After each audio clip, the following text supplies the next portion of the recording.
Guys welcome back to my YouTube channel TFI ముచ్చట్లు. Friends ఈరోజు వచ్చేసరికి అయితే కథ which is లీడెడ్ and acted by Dulquer Salman. So ఈ మూవీ గురించి అయితే ఇన్ డీటెయిల్గా అయితే మాట్లాడుకుందాం. సో ముందుగా వీడియోకి వెళ్ళే ముందు please like share and subscribe to YouTube channel. Friends కథ మూవీ అండ్ మీ ట్రైలర్ ఇవన్నీ చూస్తుంటే మీకు ఎంత నచ్చిద్దో ట్రైలర్ నాకు తెలుసు. నాకు కూడా చాలా ఎక్స్పెక్టేషన్స్తో పెట్టుకుని వెళ్ళాను. ఆ యాక్టింగ్ ఆ ట్రైలర్ కట్స్ అయితే చాలా బాగా నచ్చినాయి. బట్ సినిమా అయితే అలా లేదనమాట. Fully disappointed.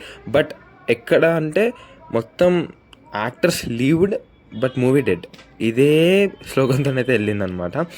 స్క్రీన్ ప్లే అయితే అస్సలు బాగాలేదు. ఫుల్ యాక్ట్తో అయితే ఉంటుంది అనమాట.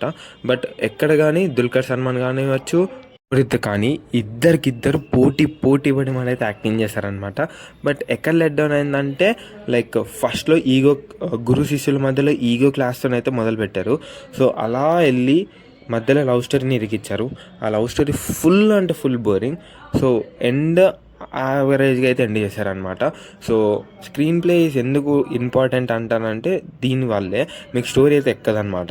నువ్వు ఎంత జీవించుకుని యాక్టింగ్ చేసినా కానీ అక్కడ స్క్రీన్ ప్లే బాగోకపోతే మీకు ల్యాగ్ అనిపించేస్తుంది, అస్సలు కనెక్ట్ అవ్వరు అనమాట.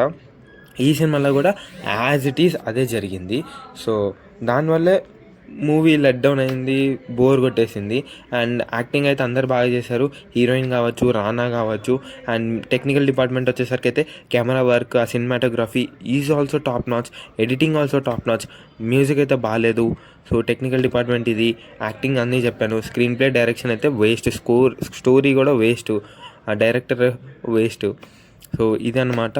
నేను డైరెక్టర్ని అంత క్రిటిసైజ్ చేయకూడదు. బట్ అటు యాక్టర్స్ అంతా జీవించుకొని యాక్టింగ్ చేసినప్పుడు ఆ స్క్రీన్ ప్లే ఉంటే బాగుండేది కదా, వాళ్ళకి క్రెడిట్స్ వచ్చాయి కదా అని ఎక్కడో బాధ అనమాట, అంతే. సో కొన్ని సినిమాలు అవుతూ ఉంటాయి, one department fails, entire movie flops. ఇక్కడ కూడా అంతే. సో మీరేమనుకున్నారో కామెంట్ చేసేయండి. So please